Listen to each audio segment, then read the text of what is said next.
جو ہم ہر وقت خیال رکھتے ہیں کہ کوئی میریکل ہو جائے گی، وہ ہو سکتی ہے، پر ہم اس پہ تکیہ نہیں کر سکتے. ہم میریکلز پہ تکیہ نہیں کر سکتے کیونکہ میریکلز ہماری مرضی سے ہوتی نہیں ہے، وہ کسی اور کی مرضی سے ہوتی ہیں. ہم ان چیزوں پہ تکیہ کر سکتے ہیں جو ہماری محنت سے، ہماری کوشش سے ہوتی ہیں. ان پہ ہم تکیہ کر سکتے ہیں جو ہم آج ہی کر سکتے ہیں. اور وہ ہے کہ ساری اسکل سیکھی جائیں کہ اپنی کریونگز پہ کیسے قابو پانا ہے، اپنے موڈ اور مزاج کو کیسے اچھا رکھنا ہے، اور کیسے ان چیزوں کی جانب جانا ہی نہیں جہاں آپ کا کڑا امتحان شروع ہو جائے. شروع کے دنوں میں سلپری دوستوں کو نہیں ملنا، سلپری پلیسز پہ نہیں جانا، اپنے آپ کو ولنریبل سمجھنا ہے. تو ہمیشہ یہ یاد رکھیے کہ جو سکلز آپ سیکھتے ہیں، خاص طور پر جو یہ چیزیں فنگر ٹپس پہ آپ کے آ جاتی ہیں، ان پہ آپ بھروسہ کر سکتے ہیں. اور عادتوں کو بہت اچھی طرح سے اسٹڈی کیا گیا ہے اونلی ریسنٹلی. آپ کو عادتوں پہ کوئی کتاب ایسی نہیں مل سکتی جو 25 سال سے زیادہ پرانی ہو. اور پچھلے 10 سال میں عادتوں کے اوپر کہ کیسے عادتیں ڈالتے ہیں اور کیسے عادتیں چھوڑتے ہیں، پچھلے 10 سال میں 100 کتابیں آئی ہیں. 25 سال پہلے کوئی کتاب مارکیٹ میں نہیں تھی جو انسانوں کی عادتوں کو اسٹڈی کرے. حتیٰ کہ جو پہلی کتاب آئی کوئی 30 سال پہلے جس میں لفظ ہیبٹس یوز ہوا، وہ بھی مس نومر تھا، اور وہ 7 habits of highly effective people تھی جو کہ 30 سال پہلے کتاب آئی تھی. اس میں بھی یہ نہیں بتایا ہوا تھا کہ عادتیں پڑتی کیسے ہیں اور عادتوں کو چھوڑا کیسے جاتا ہے. اس کتاب میں یہ بتایا گیا تھا کہ جن لوگوں کی یہ عادتیں ہوتی ہیں ان کا پھر یہ بنتا ہے. جن لوگوں کی عادتیں ہوتی ہیں وہ کامیاب ہوتے ہیں، جن لوگوں کی عادتیں نہیں ہوتی وہ ناکام ہوتے ہیں.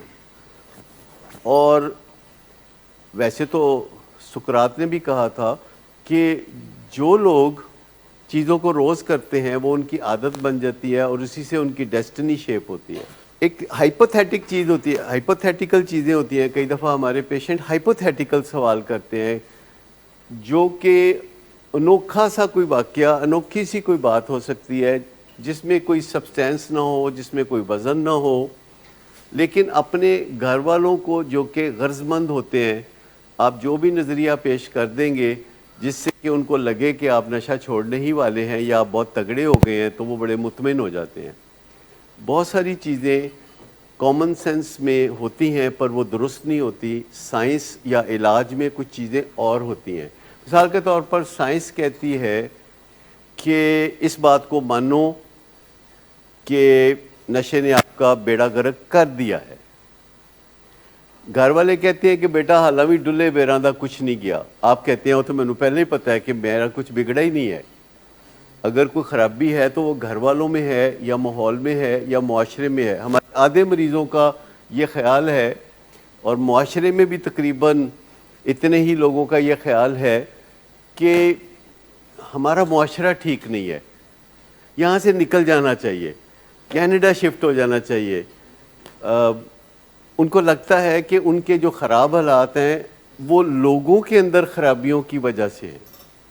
ان کے اپنے اندر تو کوئی خرابی ہے ہی نہیں، لیکن لوگوں کے اندر خرابیاں ہیں جس سے کہ ان کو زندگی میں آگے بڑھنے میں مشکل پیش آ رہی ہے. اور وہ باہر جانے کا جو لوگ قصد کرتے ہیں ان میں سے ایک بڑی تعداد وہ ہے جن کا خیال ہے کہ پاکستانی معاشرہ بہت کرپٹ معاشرہ ہے، بہت خراب معاشرہ ہے، جبکہ ایسا ہونا ضروری نہیں ہے. آپ کسی بھی معاشرے میں خود ٹھیک رہ سکتے ہیں جہاں تک ہو سکے. جو ایڈکشن ہے، عادتیں ڈالنے اور عادتوں سے نکلنے کا جو کام ہے، یہ پچھلے چند سالوں میں اس پہ بڑا کام ہوا ہے. اور جب کسی چیز پہ دھیان پڑ جاتا ہے سائنٹسٹ کا تو پھر بہت سارے لوگ وہ کام کرنے لگتے ہیں. سٹرینج بات یہ ہے کہ دنیا میں زیادہ تر اچھا سائنٹیفک اور کامیابی کا جو کام ہوا ہے وہ تب سے ہوا ہے جب سے امریکہ وجود میں آیا. امریکہ جب تک وجود میں نہیں آیا تو اسکول کوئی نہیں ہوتے تھے, کالج کوئی نہیں ہوتے تھے, یونیورسٹی کوئی نہیں ہوتی تھی. اگر میں کہیں غلط ہو تو مجھے بتا دیں, میں بھی اندازے سے ہی بتا رہا ہوں. اسکول, کالج اور یونیورسٹی نہیں ہوتے تھے جب تک کہ امریکہ وجود میں نہیں آیا تھا. جب امریکہ وجود میں آیا تو رہن سہن کے طریقوں پہ کام شروع ہوا. یہ جو واش روم ہم یوز کرتے ہیں, یہ امریکہ وجود میں آیا تو یہ ریسٹ روم یا ٹوائلٹ جو بنا, جسے امریکن ٹوائلٹ کہا جاتا ہے, امریکن ریسٹ روم کہتے ہیں اس کو, تو یہ امریکہ بننے کے بعد ہوا. جو ویل ایجاد ہوا, جس کے بعد بہت ساری چیزیں ایجاد ہوئیں, پرنٹنگ پریس لگے, گاڑیاں بنی, ٹرینیں بنی, یہ بھی امریکہ کے وجود میں آنے کے بعد ہی ہوا. جو ہوائی جہاز بنے وہ بھی ایسے ہی ہوا کہ امریکہ میں کسی کو خیال آیا کہ ہوائی جہاز بننا چاہیے. جو لوگ امریکہ گئے انہوں نے کہا کہ فرسٹ بریک آل دا رولز, سارے قانون توڑ دو اور پھر نئے سے وہ قانون بناؤ جو اچھے ہیں, وہ قانون نہ بناؤ جو اچھے نہیں ہیں. فرسٹ بریک آل دا رولز. انہوں نے کہا کہ سڑک پہ بائیں طرف کیوں چلتے ہیں, دائیں طرف چلنا چاہیے, رائٹ سائڈ. انہوں نے لفظ رائٹ سائڈ سے لیا کہ رائٹ سائڈ کا مطلب ہے کہ دائیں طرف چلنا چاہیے. تو سارے یورپ میں آج بھی لوگ لیفٹ سائڈ پہ چلتے ہیں, ہم بھی لیفٹ سائڈ پہ چلتے ہیں. امریکہ میں رائٹ سائڈ پہ چلتے ہیں, اور امریکہ جن ملکوں کو گائیڈ لائنز دیتا ہے وہاں بھی لوگ رائٹ سائڈ پہ چلتے ہیں, جیسے کہ مڈل ایسٹ. تو یہاں ہم بٹن کو نیچے کرتے ہیں تو لائٹ آن ہوتی ہے, امریکہ میں وہ بٹن کو اوپر کرتے ہیں تو لائٹ آن ہوتی ہے. وہ کہتے ہیں کوئی چیز اوپر کو جائے گی تو زیادہ فنکشنل ہوگی. تو یہ چھوٹی چھوٹی چیزیں انہوں نے چینج کرنی شروع کی. انہوں نے بس سوچا کہ ایسے کریں گے, اور بہت ساری چیزیں انہوں نے کہا فرسٹ بریک آل دا رولز, کیونکہ جو لوگ وہاں گئے تھے وہ یونیورسٹیوں کے پڑھے ہوئے کوئی نہیں تھے, لچے لفنگے گنڈے بدماش تھے, اور وہ وہاں گئے تھے. وہ سارے اس قسم کے لوگ تھے جن کو آپ اور ہم لوگ کہتے ہیں موالی ٹائپ لوگ تھے. اور میں آپ کو بتاؤں کہ موالی ہونا یا گڑبڑیں کرنے والا بندہ ہونا یہ کافی تکلیف دہ ہے. اس بندے کے لیے بہت تکلیف دہ ہے جو کہ گڑبڑ کرتا ہے, جو ڈرگز کرتا ہے, جو جرائم کرتا ہے یا کچھ بھی کرتا ہے, جو گھر والوں کو کھپاتا ہے. تو بظاہر لگتا ہے کہ گھر والے کھپتے ہیں, لیکن ایکچولی سب سے زیادہ وہ بندہ خود کھپتا ہے. وہ منبع ہوتا ہے تکلیف کا, جس سے تکلیف پھر دوسروں کو بانٹی جاتی ہے قدرتی طور پر. تو سب سے زیادہ تکلیف میں وہ بندہ ہوتا ہے جو ایڈکشن میں ہوتا ہے یا بری عادت میں مبتلا ہوتا ہے یا کوئی گڑبڑ کر رہا ہوتا ہے, تو وہ ہٹ باٹم ہو رہا ہوتا ہے. تو جو وہاں گئے تھے وہ سارے ہٹ باٹم تھے. اب یہ میں ایسا تصور کر رہا ہوں, میں نے انہیں دیکھا دکھا کوئی نہیں, میں تصور کر رہا ہوں کہ وہ دکھی لوگ تھے جنہوں نے کٹ دیتا گیا, اور وہ وہاں گئے تو انہوں نے کہا کہ کوئی ہماری زندگی میں گڑبڑ ہے, اور وہ گڑبڑ یہ کہتی ہے کہ سارے قوانین پہلے کراس کر دو اور اس کے بعد پھر ہم نئے سرے سے قوانین بنانا شروع کرتے ہیں. پھر انہوں نے بنانے شروع کیے. پھر انہوں نے سوچا کہ یہ کرنا چاہیے, اسکول ہونے چاہیے. پھر انہوں نے سوچا کہ زندگی میں کاروبار ہونے چاہیے. امریکہ میں نئے کاروبار پھیلانے کا شوق ہوا. پھر گاڑیاں, پھر ہوائی جہاز, پھر سیل فون, یہ ساری چیزیں وہاں سے آئیں. اور ایڈکشن کا علاج بھی 300 سال پہلے امریکہ میں شروع ہوا. اس سے پہلے دنیا میں کہیں ایڈکشن کا, الکوہلزم کا کوئی ٹریٹمنٹ نہیں تھا. میاں بیوی کے درمیان جھگڑے ہوتے ہیں, بیویوں کو مار پڑتی ہے, یہ بھی امریکہ والوں نے سوچا کہ اس مسئلے کا کوئی حل ہونا چاہیے. اور جہاں مسئلہ پیدا ہوتا ہے وہ کہتے ہیں اس کا کوئی حل ہونا چاہیے. اور پھر دنیا کے دوسرے ملکوں نے دیکھا کہ اچھا انہوں نے موٹر وے بنائی ہے تو سب نے موٹر وے بنا لی. لیکن ایک کبھی کبھی امریکہ پہ سب کو غصہ بھی بہت آتا ہے. دنیا کے ہر ملک میں یہ ریکارڈ ہے کہ امریکہ مرد آباد کا نعرہ بہت پاپولر نعرہ ہے. آپ کا کیا خیال ہے؟ وجہ اس کی یہ ہے کہ امریکہ انیبلنگ کرتا ہے. جب انیبلنگ کرتا ہے تو پرووکنگ بھی کرتا ہے, اور امریکہ کو ڈپینڈنٹ ہے, اس کو خام خواہ پرابلم رہتا ہے ابھی 2-3 دن پہلے میں دیکھ رہا تھا ٹی وی پہ امریکہ کا سفیر خیبر پختونخوا میں کوئی مہربانی والا کام کر رہا تھا اور وہاں جا کے خجل ہو رہا تھا. وہ کو کیا پرابلم تھا ان کو؟ سب سے زیادہ مرد آباد تو اسی علاقے میں ہے، لیکن ان کا سفیر جا کے کوئی ڈیلیور کر رہا تھا گاڑیاں، کوئی یہ وہ کر رہا تھا. تو میں نے کہا یہ ہے وہ کو ڈپینڈنٹ کی عادت. جب کوئی کو ڈپینڈنٹ ہوتا ہے تو اس کو بیٹھے بیٹھے تکلیف ہوتی ہے کہ میں 7 سمندر پار کسی کا بھلا کر دوں، اور جن کا وہ بھلا کرتا ہے وہ کہتے ہیں مرد آباد. مجھے بتا دیں کہ آپ میں سے کسی نے کسی کا بھلا کیا ہو اور اس نے آپ مرد آباد نہ کہا ہو. آپ مجھے بتائیے کہ آپ نے کوئی مہربانی کی ہو، کسی کے 10 کام سنوارے ہوں تو وہ خوش ہو گیا ہو. ماں باپ سب سے زیادہ اولادوں کے کام سنوارتے ہیں، ماں باپ سے کتنے لوگ خوش ہوتے ہیں؟ بہت ہی کم لوگ خوش ہوتے ہیں. اور میں آپ کو بتاؤں کہ جو 10 کام کرتا ہے نا، اس سے ایک کام ضرور خراب ہوتا ہے، اور وہ اس خراب کام کی وجہ سے پھر اس کو مرد آباد سننا پڑتا ہے. تو آپ 10 کام نہ کریں، 5 کر لیں، اور اتنا کریں کہ مرد آباد کا نعرہ نہ لگے. کیونکہ کو ڈپینڈنس ایسی چیز ہے کہ اس میں مرد آباد کا جب نعرہ لگتا ہے تو لوگوں کو بڑی تکلیف ہوتی ہے، کافی زیادہ تکلیف ہوتی ہے. تو اس چیز کو ذرا مد نظر رکھنے کی ضرورت ہے کہ اتنا کریں کہ ایک تو مرد آباد کا نعرہ نہ لگے، کوئی زچ نہ ہو، کوئی تنگ نہ ہو، اور جب واپسی میں آپ کو کچھ نہ ملے تو آپ کو گلہ شکوہ بھی نہ ہو. کو ڈپینڈنس اسی کا نام ہے. اور جو میں پہلے بات کہہ رہا تھا کہ انگلیوں پہ نچانا ایڈکٹ کی ضرورت ہوتی ہے، اس لیے وہ سیکھ لیتا ہے. یہ اس کی ضرورت ہوتی ہے، کیونکہ اگر لوگ اس کی انگلیوں پہ نہیں ناچیں گے تو وہ نشہ نہیں کر سکتا. تو کسی نہ کسی طرح اس نے ایسا ماحول پیدا کرنا ہوتا ہے کہ جو بھی ایڈکٹ ہوگا اس کے چاہنے والے بہت ہوں گے. مطلب پہلے کی بات کا، جب ایکٹیو ایڈکشن میں تھے تو چاہنے والے بے شمار تھے، اس کے بغیر ایڈکشن کا کاروبار چلتا ہی نہیں. تو وہ بے شمار چاہنے والے اس کی ضرورت ہیں اور وہ پیدا کر لیتا ہے. کیونکہ دنیا میں سب سے زیادہ لوگوں کو گلہ یہی ہوتا ہے کہ ہمیں کوئی چاہتا نہیں، ہمارا کوئی چاہنے والا نہیں.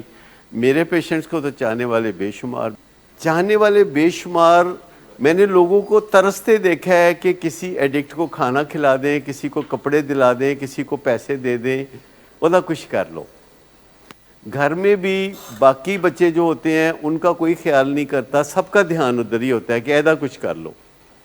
اور وہ کہتا ہے جاؤ میری جان چھڑو، میں رہنے نہیں چاہتا آپ کے ساتھ. اگر نہیں تیری مہربانی تو رہ سکتا. جو ریہیب ہے وہ لگتا بہت آسان ہے پر ہے مشکل والا کام، اور اس کے لیے آپ کو ایسے ہیومن بینگ بہت ان کی کاشتکاری کرنی پڑتی ہے.